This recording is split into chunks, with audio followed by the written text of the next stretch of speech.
नमस्कार, good morning, जय हिंद, सत श्री अकाल दोस्तों। मैं नरेंद्र सिंह फिर हाजिर हूँ आप लोगों के लिए लेकर एसएसटी का एक वीडियो। तो दोस्तों आज की वीडियो में अपन पढ़ने वाले हैं क्लास 10th का चैप्टर नंबर 6 सेंट्रल गवर्नमेंट। ठीक है, क्लास 10th का चैप्टर नंबर 6 सेंट्रल गवर्नमेंट। उसके अंदर अपन पढ़ेंगे गवर्नमेंट की मीनिंग। ठीक है, गवर्नमेंट की जो भी अपनी कंपोनेंट्स है उनके बारे में और उन कंपोनेंट्स की पूरी जो है डिटेल में अपन पढ़ने वाले हैं। तो दोस्तों तो आपने वीडियो को अभी तक लाइक नहीं किया है तो लाइक कर देना, इसको बिना स्किप करे लास्ट तक देखना।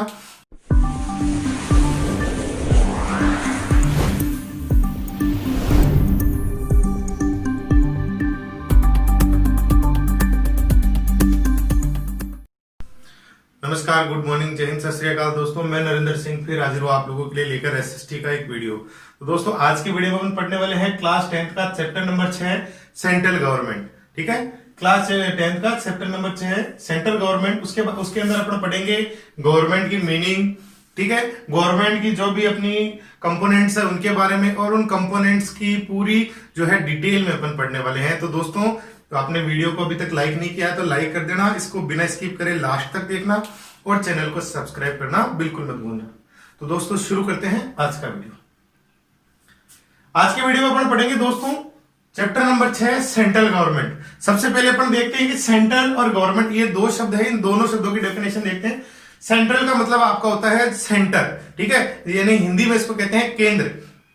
केंद्र मतलब आप कह सकते हो, जैसे एक एग्जांपल के रूप में देखो कि ये जो है 5 डॉट्स हैं, तो इन 5 डॉट्स को अगर कोई चीज है वो कंट्रोल करेगी तो कहां से होगी कि ये सारे कंट्रोल होंगे एक जगह से और ये हो गया इन सबका सेंटर। तो उसी प्रकार गवर्नमेंट जहां से जो है सेंट्रलाइज होती है वो आपका हो गया गवर्नमेंट का सेंटर। जैसे आप देखते हो कि अपने यहां बहुत सारे स्टेट्स है, तो उन सारे स्टेट्स को अगर जो है कहीं आप एक जगह फाइनलाइज करते हो, एक जगह उनका जो है वर्क का जो डिटेल है वो सारी फाइनलाइज होती है, तो वो हो गई अपनी जैसे कैपिटल है वहां पे। और अपनी इंडिया की कैपिटल क्या है, आप सब लोगों को पता है कि इंडिया की कैपिटल है अपनी न्यू दिल्ली। तो न्यू दिल्ली हो गया अपना यहाँ का गवर्नमेंट का सेंटर। ठीक है, अब देखते हैं दोस्तों गवर्नमेंट क्या है। ठीक है, अब जैसे गवर्नमेंट सेंट्रल हुई तो क्या हुआ, किसके साथ में हुई, अपने स्टेट के साथ में। तो जैसे सेंट्रल गवर्नमेंट हुई वैसे स्टेट भी गवर्नमेंट के अंदर ही आते हैं। तो सबसे पहले अपन देखते हैं दोस्तों गवर्नमेंट क्या है। Meaning of government: Government is that agency or machine by state policies are determined generate case the regularized and general incent is। क्या कह रहा है कि जो स्टेट्स हैं उन स्टेट्स के, ठीक है, उस स्टेट्स के लिए जो भी गवर्नमेंट है वो क्या है, एक एजेंसी है या मशीन है। कि गवर्नमेंट एक एजेंसी या मशीन है जो क्या करती है, which state policies are determined, जो कि स्टेट की जो पॉलिसीज होती है उनको डिटरमाइन करती है, दैट कॉल बी गवर्नमेंट। ठीक है, देन सेकंड है a group of people who rule और सेंट्रल ए कंट्री। कि एक कोई जो है पीपल का जो ग्रुप है या एक यूनिट है, वो यूनिट अगर किसी कंट्री के ऊपर जो है रूलिंग करता है या कंट्रोल करता है।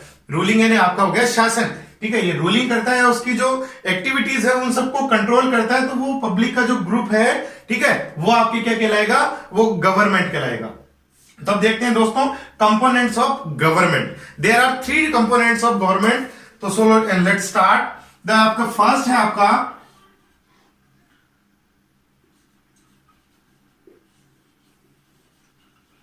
Legislature and the second is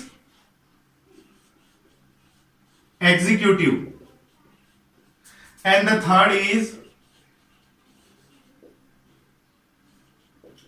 judiciary. There are 3 components of government and the first is legislature, second is executive and last and third is judiciary. So देखते हैं कि इन तीनों का जो है वर्क क्या है, इन तीनों का मेन डिवाइडेशन है वो किसकी वजह से हुआ है। अब अपन देखेंगे दोस्तों इनका जो मेन डिवाइडेशन हुआ है अपने लॉज की वजह से। जितने भी अपने लॉज हैं, ठीक है, उनकी फ्रेमिंग कहां से होती है, उनकी प्रोटेक्शन कहां से होती है और उनका जो एग्जीक्यूट है वो कहां से होते हैं, उसके बेस पे अपन इन तीनों जो है फॉर्म्स को डिवाइड किया है। तो अपन देखते हैं दोस्तों अपनी जो लेजिस्लेचर है वहां से आपके जो लॉज है उनको फ्रेम किया जाता है। ठीक है, देन उसके बाद जो आपकी एग्जीक्यूटिव है उस एग्जीक्यूटिव से आपके जो लॉज है वो एग्जीक्यूट होते हैं। एंड लास्ट है जुडिशरी, जो क्या करती है उन according to constitution and according to laws, ठीक है, वो क्या करती है जजमेंट देती है। तो ये क्या हो गई, आपके जो भी लॉज है उनको क्या करती है, ये प्रोटेक्ट करती है। तो ये हो गए अपने दोस्तों तीन, जो इसके थ्री टाइप्स थे, जुडिशरी, एग्जीक्यूटिव और लेजिस्लेचर। ठीक है दोस्तों, स्टार्ट करते हैं आपका नंबर 1 लेजिस्लेचर से, कि लेजिस्लेचर क्या है, इनके क्या क्या डिवाइडेशन है। जैसे अपन ने इस ग्राफिकल तरीके से अपन ने जो इसका मेथड था, ग्राफिकल मेथड, इससे अपन ने जो है समझने की कोशिश करी। इस सारे चैप्टर को इस अपन ग्राफिकल मेथड से समझेंगे, क्यों बहुत ही टफ चैप्टर है और बहुत ही मार्केबल चैप्टर है, क्योंकि जो आपके बोर्ड्स एग्जाम है उनमें इस चैप्टर से रिलेटेड आपके मिनिमम 10 मार्क्स के क्वेश्चन है वो अटेम्प्ट किए जाते हैं। तो आपको इसको थोड़ा डीपली समझने की कोशिश करनी है। तो दोस्तों स्टार्ट करते हैं, अगला है लेजिस्लेचर। अब दोस्तों अपन देखते हैं आपके लेजिस्लेचर, ठीक है, जो तीन पार्ट थे, एग्जीक्यूटिव, लेजिस्लेचर और जुडिशरी, उसमें फर्स्ट पढ़ते हैं अपन लेजिस्लेचर। लेजिस्लेचर क्या है, legislature have two types, federal legislature and state legislature. ठीक है, ये दो टाइप्स है, अपन इनको देखते हैं, फेडरल और स्टेट दोनों में क्या डिफरेंस है। फेडरल जो आपका लेजिस्लेचर होती है उसको कहते हैं आपके पार्लियामेंट।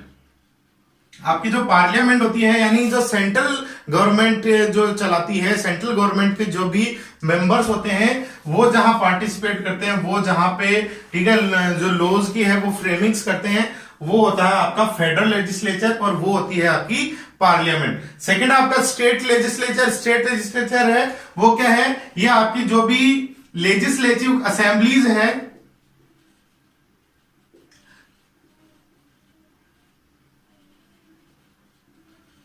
जो स्टेट गवर्नमेंट के अंडर में काम करती है और जिनको अपन हिंदी में विधानसभा या विधान परिषद कहते हैं, ठीक है, वो आपकी सारी स्टेट लेजिस्लेचर्स है उसके अंडर में आती है। तो दोस्तों देखते हैं सबसे पहले आर्टिकल 79 है वो क्या कहता है। ठीक है, according to article 79 of constitution of India that call India union will have one parliament which will be formed by the president and the two houses, Lok Sabha and Rajya Sabha. जो आर्टिकल 79 है वो क्या कहता है कि India union will be one parliament. जो Indian जो है, जो अपनी कंट्री है, वो क्या है वन पार्लियामेंट, यानी वहां पे एक पार्लियामेंट होना कंपलसरी है, विच विल बी फॉर्म्ड। अब वो कितने, उसकी क्या फॉर्म्ड है, उसकी 3 फॉर्म्ड है, ठीक है, by the president of the 2 houses, Lok Sabha and Rajya Sabha. ठीक है, एक तो आपका प्रेसिडेंट, एक आपकी लोकसभा और एक आपके राज्यसभा, ये इसके फॉर्म्ड है। तो देखते हैं दोस्तों इसके जो पार्लियामेंट है इसके क्या क्या फॉर्म्ड है, अपन अलग से देखते हैं। नंबर 1 आप देखो दोस्तों, आपका हो गया प्रेसिडेंट। सेकंड आपकी हो गई लोकसभा और थर्ड आपकी हो गई राज्यसभा। तो ये इसकी फॉर्म्ड हो गई पार्लियामेंट की, प्रेसिडेंट, लोकसभा और राज्यसभा। तो आज अपन देखने वाले हैं दोस्तों लोकसभा के बारे में।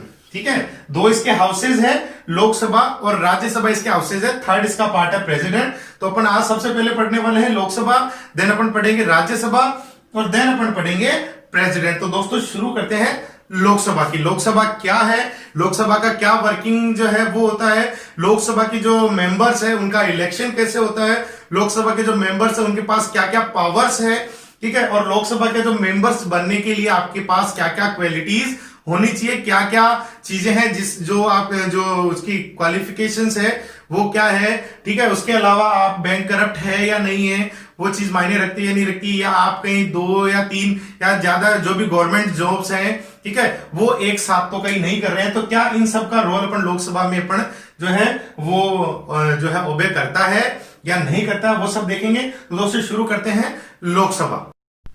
दोस्तों देखते हैं लोकसभा।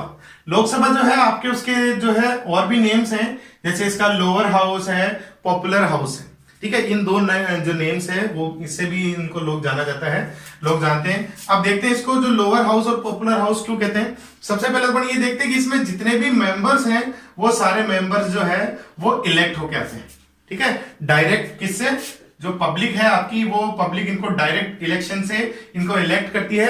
देन उसके बाद ये है आपकी लोकसभा के मेंबर्स होते हैं, और जो भी इलेक्शन के द्वारा जो लोकसभा के मेंबर्स बनते हैं उनको आप शॉर्ट ट्रिक्स में क्या कहते हैं, उनको शॉर्ट वर्ड में कहते हैं एमपी, यानी मेंबर ऑफ पार्लियामेंट, जिनको आप बड़े क्या कहते हैं हिंदी में, जिनको आप सांसद कहते हैं। ठीक है दोस्तों, अब अपन देखते हैं कि लोकसभा है, उस लोकसभा के बारे में अपन देखते हैं कि इसमें कितने मेंबर्स होते हैं और जो है कहां से इलेक्ट होते हैं। तो दोस्तों देखो, लोकसभा जो है इसके अंदर टोटल 552 में जो है मेंबर्स होते हैं और जो है 8% में अपने कितने हैं 545 मेंबर्स इसमें 8% में है। अब आप कहोगे कि सर जब 545 ही मेंबर है और टोटल है 552, तो ये 7 मेंबर्स कम क्यों हैं? तो अपन ये देखते हैं दोस्तों, सबसे पहले तो कि ये 552 जो है टोटल मेंबर्स है, ये कहां से इलेक्ट किए जाते हैं। तो सबसे पहले आप देखो, आपके हैं 530 जो मेंबर्स है वो आपकी जो स्टेट कॉन्स्टिट्यूएंसी होती है,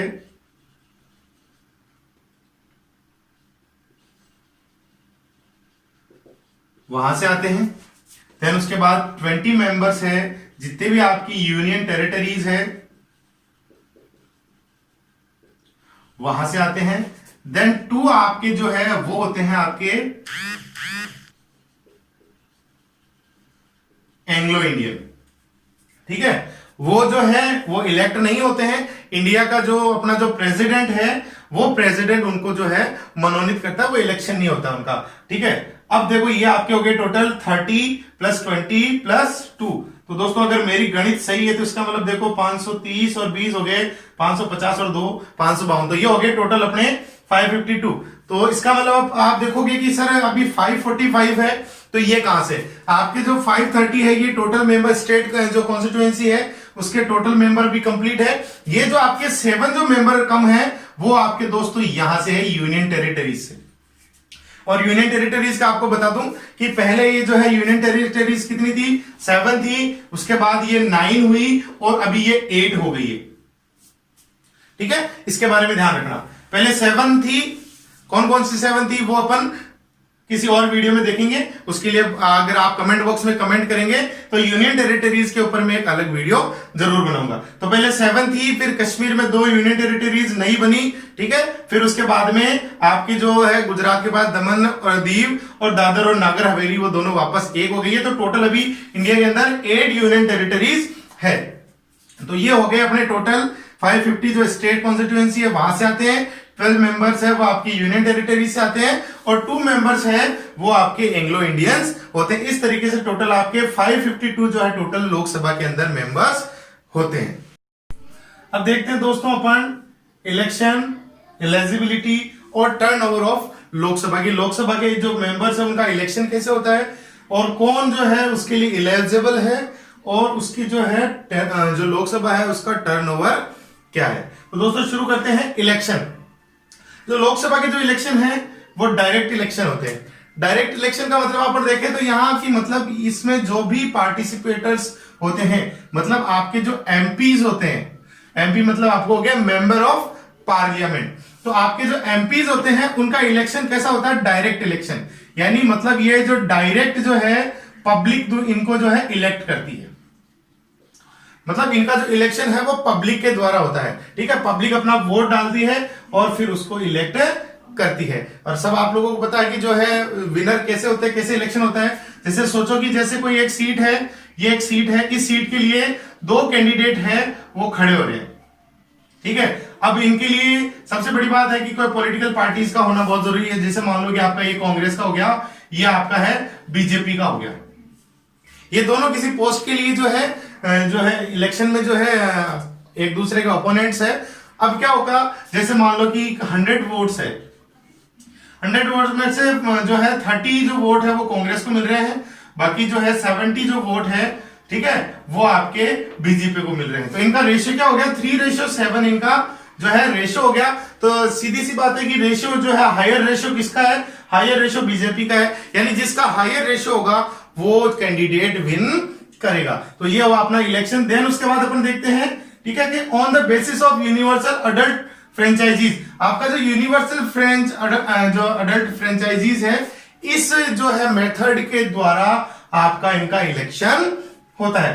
देन अपन देखते हैं कि एलिजिबल, कि कौन जो है बंदा जो एमपी है उसका इलेक्शन लड़ने के लिए कौन सा बंदा एलिजिबल है, उसके अंदर क्या क्या चीजें होनी चाहिए, ठीक है, उसका क्राइटेरिया क्या है। तो सबसे पहले देखते हैं eligibility for MPs.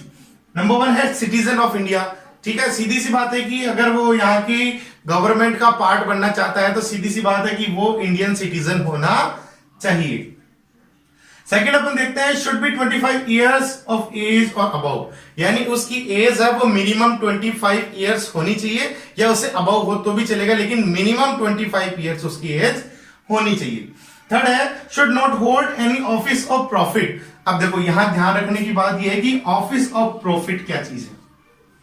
Office of profit से आप मतलब समझो कि मतलब कोई भी गवर्नमेंट वैकेंसी, कोई भी गवर्नमेंट पोस्ट या कोई भी गवर्नमेंट डिपार्टमेंट से वो बंदा प्रॉफिट लेने वाला नहीं होना चाहिए, ठीक है। जैसे माना कि जो है कोई भी दो में मेरे हाथ में ये उंगलियां हैं, अगर इन उंगलियों में से आपको कोई कहे कि आपको उंगली पकड़नी है तो बेसिकली कि दोनों में से आप एक उंगली पकड़ोगे, ठीक है। या मान लो कि आपको कहीं सफर करना है तो दो गाड़ियों पे आप या दो घोड़ों पे, दो बाइक पे बैठ के आप सफर नहीं कर सकते। अगर आपको सेफली, ठीक है, सफर करना है तो किसी एक गाड़ी एक घोड़े के ऊपर बैठ के सफर करना होगा। एज इट इज उसी तरीके से आप अगर कोई ऑफिस ऑफ प्रॉफिट का पार्ट है तो उसे आपको पहले त्याग पत्र उसको छोड़ना होगा, उसके बाद ही आप, जैसे एज इट इज सोचो कि मैं एक गवर्नमेंट टीचर हूं, ठीक है, और मुझे एमपी की पोस्ट के लिए अप्लाई करना है, एमपी के इलेक्शन के लिए अप्लाई करना है, टिकट लेना है, ठीक है, इलेक्शन लड़ना है मुझे। तो अगर मैं जब तक अपनी जो गवर्नमेंट जॉब है उसको जो है क्वाइट नहीं करूंगा, ठीक है, if I am not quitting my job so I am not eligible for MPs election, ठीक है। नेक्स्ट अपन देखते हैं should not be bankrupt. सबसे बड़ी चीज है कि आप बैंक के से करप्टेड नहीं होने चाहिए, आपके कोई भी बैंक से रिलेटेड कोई भी जो पेमेंट है वो ड्यू नहीं होना चाहिए। तो ये जो नॉर्मल है एलिजिबिलिटी है एक एमपी के लिए, ठीक है। नेक्स्ट अपन देखते हैं टर्नओवर फॉर लोकसभा, कि अब जैसे मान लो कि किसी एमपी का इलेक्शन हो गया, ये उसकी सारी एलिजिबिलिटी का जो क्राइटेरिया था वो उसने फॉलो किया, देन उसके बाद उसने इलेक्शन किया, इलेक्शन में ये रेशियो रहा, और जैसे मान लो कि ये पार्टी है, एक ए पार्टी है और एक बी पार्टी है, ठीक है। बी पार्टी का कैंडिडेट है वो 70% वोट से जो है जीत गया, अब उसने विनिंग, ठीक है, 70% उसका विनिंग रेशियो रहा। अब अपन देखते हैं कि वो कितने टाइम के लिए जो है इलेक्टेड हुआ है। तो दोस्तों सीधी सी बात है कि टर्नओवर 5 इयर्स की लोकसभा का जो मेंबर्स होगा उसका मिनिमम या मैक्सिमम जो टाइम है वो होगा आपका मैक्सिमम 5 इयर्स। देन ये तो हुआ उसका जो है मैक्सिमम टाइम पीरियड की, इतने समय के लिए उसको इलेक्ट किया जाता है। सेकंड आपका है can be dissolve permanently by president, ठीक है। अब जरूरी नहीं कि वो 5 साल के लिए ही वहां इलेक्ट होके आया, तो 5 साल ही उसका जो 5 इयर्स है वो उस टर्म एंड कंडीशन के अकॉर्डिंग अगर वो रहता है तो ठीक है, अदरवाइज अगर वो टर्म और कंडीशंस को ब्रेक करता है तो जो अपना जो कंट्री का प्रेसिडेंट है वो प्रेसिडेंट उसको डिसॉल्व भी कर सकता है, अपने पद से उसको हटा सकता है। उसका एक रेशियो है, उसके जो भी पार्लियामेंट के जो भी आपके जो एमपीज है उनका 1/3 जो है आपके पास में वोटिंग होनी चाहिए। यानी अगर आप वहां पे 100 है तो उसमें से कम आपके पास 70% जो वोट है, ठीक है, वो आपके पक्ष में होने चाहिए उसको हटाने के लिए।